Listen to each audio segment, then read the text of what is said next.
Kasi ito yung schedule na binigay nila sa akin. Puntahan mo na lang lahat sayang eh.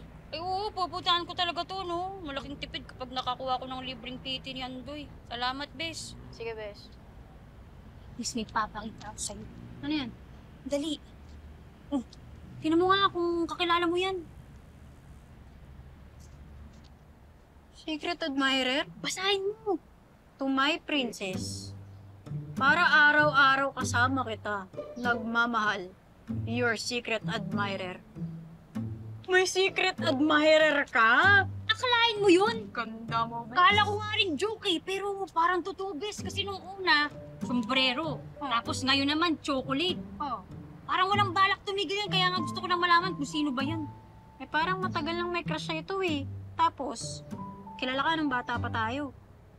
Oo nga. Sino bang may crush sa akin? Simula bata tayo. Sino pa ba, bes? Isa lang naman yun eh.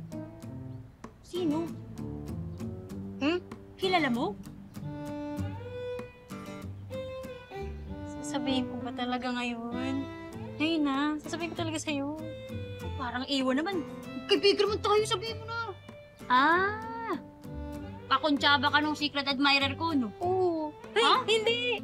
Ano, ang ibig kong sabihin, Diyos ko Lord, bakit naman ako naipit ngayon? So, kilala mo nga.